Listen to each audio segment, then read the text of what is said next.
Every time Kiss's Gene Simmons opens his mouth, chaos could erupt at any minute, and over the years, this has damaged the lives and reputations of fellow rock musicians, his bandmates, and even innocent bystanders. Today, we're looking at the many victims of Gene Simmons, starting off with Ronnie James Dio, whose death was exploited by Simmons in the most despicable way. Known for his time in Black Sabbath and credited for introducing the now universal devil horns gesture to rock music, Dio was universally beloved by fans. However, he and Simmons were engaged in a long-standing dispute over who truly pioneered the horns. While Simmons claims that he came up with the gesture during Kiss's Hotter Than Hell tour in 1974, Dio credits the origin of the horns to his grandmother, who introduced the symbol to him in his youth. My grandmother and my grandfather on both sides, both my mother's and father's side, came to America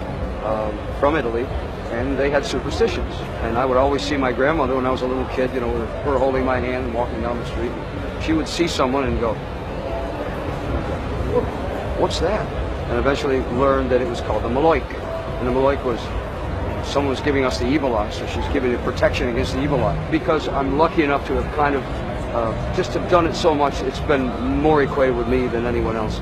Although Gene Simmons will tell you that he invented it, but then again, Gene invented breathing and shoes and everything, Following Dio's death in 2010, Simmons seized his moment to finally claim ownership of the devil horns once and for all, submitting an application to the US Patent and Trademark Office seeking exclusive rights to the gesture within the entertainment sector. The rock and metal community were instantly sent into a frenzy, as the possibility of having to pay Simmons a royalty anytime a musician flashed the horns became a very real possibility.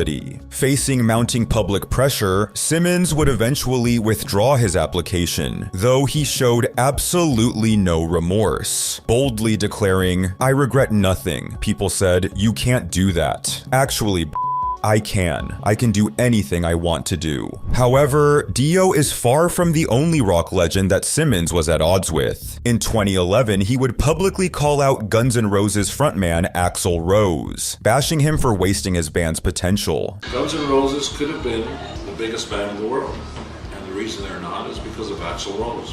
At the time, Guns N' Roses was fading into obscurity following the disbandment of the group's original lineup, largely due to Axl's difficult and controlling personality. Simmons would put Rose on blast during an interview with musicnews.com, saying that rock and roll was a marathon, not a sprint, and that Rose couldn't cut it in the industry. He would even offer Axl a piece of scornful advice. What could he have done to change that path? A good beating would have helped. And while Rose never retaliated against the Kiss bassist's remarks, guitar icon Carlos Santana would be the one to bring the fight to Simmons. In an interview with ContactMusic.com, Santana would dismiss the Kiss co-founder as a talentless hack that hides behind his makeup.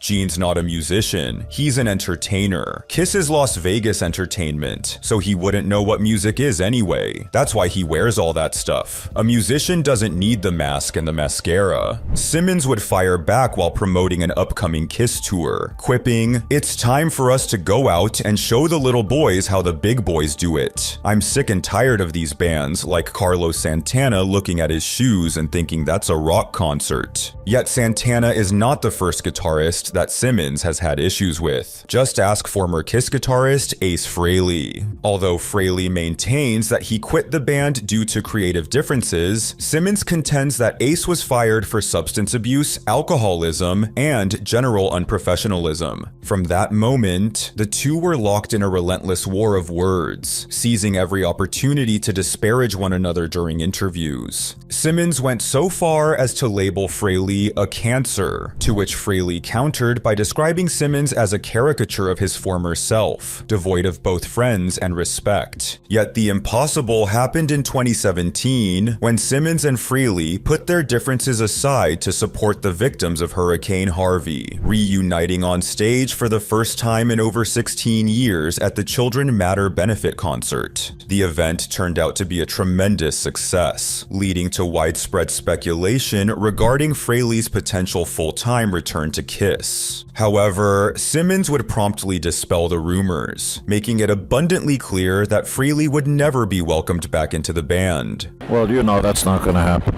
Ace has been in and out of the band 3 different times. That's enough. Frehley would eventually respond to Simmons' ongoing slander through his official Facebook page, leveling several startling accusations against Simmons. He wrote, "You're just an and a sex addict who's being sued by multiple women, and you're just trying to sweep it all under the carpet. You groped my wife and propositioned her in Los Angeles at the Capitol Records building behind my back. She was planning on pursuing a lawsuit against you, but I told her to call it off." Frehley ended his statement by ordering Simmons to apologize to him, as well as demanding he be reinstated as Kiss's lead guitarist, neither of which, unsurprisingly, came to fruition. And while Ace Frehley now enjoys a successful career as a solo artist, the same cannot be said for the guitarist who replaced him, Vinnie Vincent, whose life was absolutely ruined after his tenure in Kiss. Now, from the very moment Vincent was hired by the band in 1982, it was apparent that his personality did not mesh well with Gene's, to the point that he was quickly fired from Kiss after playing just a few concerts with the group. However, Kiss had already scheduled studio time to record their forthcoming 1982 album, Creatures of the Night, and were unable to find a new lead guitarist on such short notice, meaning that Vincent was reluctantly brought back into the fold. Subsequently, tensions escalated in the studio as Simmons butted heads with Vincent. Simmons would tell Guitar World, "Vinnie wanted to make every solo this massive thing. Everything that Vinnie did sounded like it was on crack. It was ridiculous, and it certainly wasn't Kiss. It got to the point where we had to put our foot down." As Vincent's tenure in the band continued, frequent disputes arose regarding his position in the band as well as his salary, to the point where Vincent was once again fired from Kiss, marking the second time in 2 years the band had let him go. Vincent would spend the next few years at war with Kiss, filing multiple lawsuits against his former bandmates alleging unpaid songwriting royalties. According to Gene Simmons, Vincent filed a total of 14 lawsuits against him, with Vinnie losing every last one. This led to Vincent having to file for bankruptcy as well as sell his Kiss songwriting copyrights so that he could pay for legal damages. Vinnie Vincent would then disappear from the public eye for the next 20 years. That is, until he re-emerged at the Atlanta Kiss Expo in January of 2018, after which he was invited by Simmons to make a special appearance alongside him at one of Simmons' solo events in Nashville, Tennessee. Yet just as it seemed like Vinnie Vincent was poised for a big comeback, he made the ill-advised decision to trademark the name Vinnie Vincent's Kiss. Angered at the fact that Vincent was trying to make money off the Kiss name, Simmons then threatened him with another lawsuit, bringing the rekindled friendship between the two musicians to a bitter end. Simmons would later elaborate on his feelings towards Vincent, stating, "There are people who simply cannot handle when things are starting to go their way, so they torpedo it by making stupid decisions to make sure they don't succeed." And Vinnie's a great guy, and maybe, in my view, his own worst enemy. Vincent was predictably not included alongside the original Kiss lineup when the band was inducted into the Rock and Roll Hall of Fame, an organization that Simmons has had very public issues with over the years. The Kiss co-founder would repeatedly speak out about his frustration with rap and hip-hop artists being inducted into the Rock Hall, arguing that the likes of Run DMC and Grandmaster Flash do not belong in the institution. Ahead of rap group N.W.A.'s Rock and Roll Hall of Fame induction in 2016, Simmons would again disparage the genre. He told Rolling Stone, "I am looking forward to the death of rap. I'm looking forward to music coming back to lyrics and melody instead of just talking. Those are novelty records. I don't have the cultural background to appreciate being a gangster." N.W.A. would then defiantly respond to Simmons during their acceptance speech. And I want to say to Mr. Gene Simmons, hip-hop is here forever. Get used to it. Get used to it. Leave that. Peace. We supposed to be here. Now, despite Simmons foreseeing an impending death for rap music, the genre only grew in commercial popularity over the following decade. Simmons would similarly claim on multiple occasions that rock and roll was dead, blaming fans for murdering the genre by illegally downloading music. Unsurprisingly, a number of rock and metal musicians took huge issue with the Kiss bassist's stance, like Twisted Sister's Dee Snider. But I wish he just shut the hell up with this. And he doubles down on it. He doubles down. And it's just, this statement of rock's dead, there are no rock stars, don't bother people, all that shit. It's just so self-serving and self-absorbed and just, it's selfish. It's like, because it's not doing it my way, it doesn't have value. You know what I mean? So it's not the way it was when I was coming up. So it's not rock and roll anymore. However, saying that rock is dead is far from the most inflammatory statement Simmons has ever made. In 2014, the Kiss co-founder faced tremendous backlash when he encouraged those with depression to themselves. He told Songfacts.com, "I always call them on their bluff. I'm the guy who says jump when there's a guy on top of a building. Are you kidding? Why are you announcing it? Shut the up, have some dignity and jump. You've got the crowd." The timing of Simmons' comments was highly insensitive, coming just days after the heartbreaking of the beloved Robin Williams. The subsequent outcry against Simmons even led to multiple radio stations boycotting all Kiss songs in protest. Gene would ultimately have to issue a public apology, much like he did only 2 years later after he called musical icon Prince's death pathetic. In an interview with Newsweek, Simmons asserted that Prince's death via accidental drug overdose was, quote, a choice, adding, "He himself. Slowly, I'll grant you, but that's what drugs and alcohol is, a slow death." Nikki Sixx of Motley Crue, a recovering addict himself, took significant offense to these comments and promptly criticized Simmons on Twitter, expressing his disapproval. Gene's recent heartless and uneducated remarks about Prince's death shows why he's not my hero anymore or anybody's. Sixx would go on to state, "We have no respect for Gene Simmons anymore. Nobody in rock does. And I'm not gonna sit back quietly and allow a bully to go out there and put down people he doesn't know anything about. I think Gene should call it a day. And if you want to compare Prince to Kiss, I mean, okay, come on, there's no comparison." Dave Mustaine, former guitarist for Metallica and founder of Megadeth, was also subjected to an extremely insensitive remark by Gene Simmons that inappropriately mocked the passing of Mustaine's former bandmate. And Kiss were right next to us, and I said, "Yeah, Gene, how about a Kiss reunion?" And he goes, "How about a Metallica reunion?" And I went,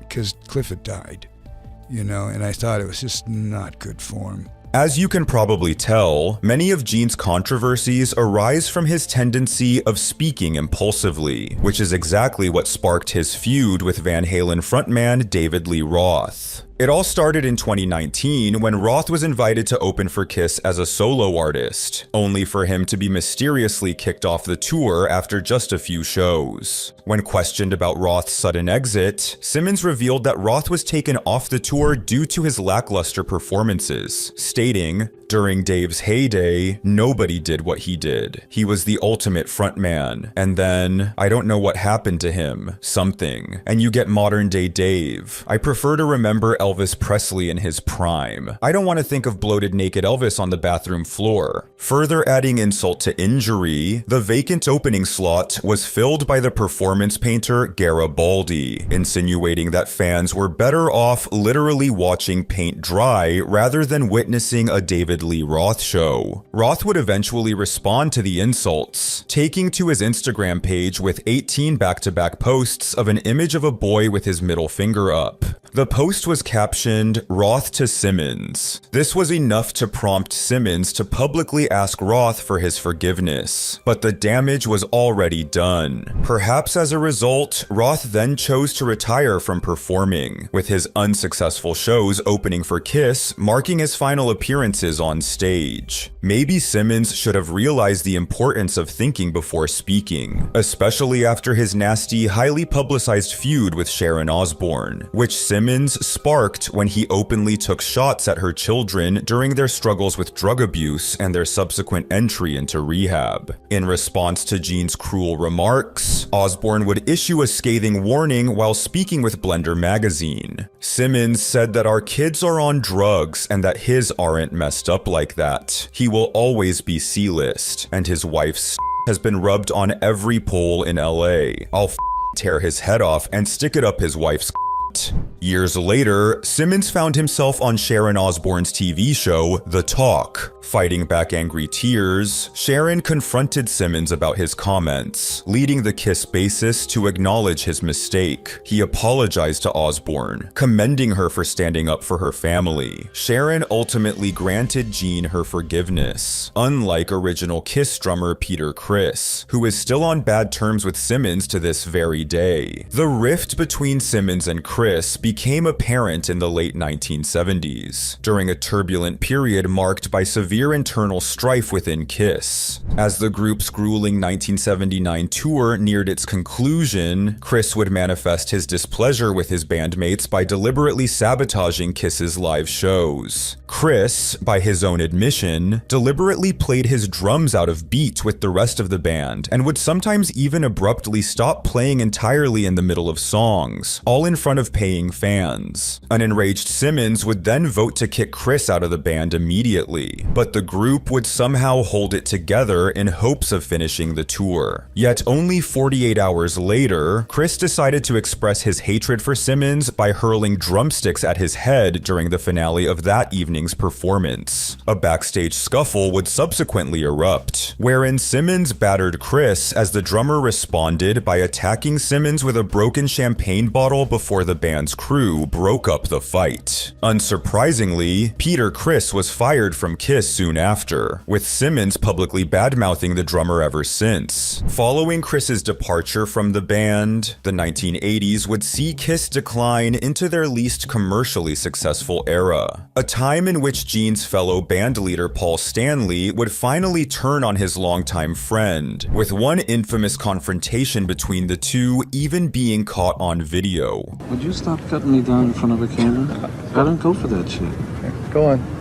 I don't know, all of a sudden, like whatever I say, all of a sudden, don't listen to this idiot. Don't do that anymore. According to Paul Stanley, their relationship fell apart due to Simmons' diminished commitment to the band as Gene shifted his attention towards pursuing an acting career. In a 2014 interview with Mojo magazine, Stanley would recall, "There was a lot of anger and resentment at everybody's lack of focus, but ultimately, I felt a sense of betrayal by Gene. The other people I could understand, but Gene was the person I depended on for ethics and commitments, and as far as I was concerned, he betrayed me and the band." Yet despite their differences, the duo managed to reconcile and successfully led Kiss through decades of prosperity, culminating in the legendary band's retirement in 2023. Still, Stanley acknowledges that dealing with Gene has always been difficult, a fact that was apparent even from their first meeting in the early 70s. Looking back, Stanley recalls his first impression of Simmons as someone who was, quote, overbearing and very much enamored with himself. Some things never change.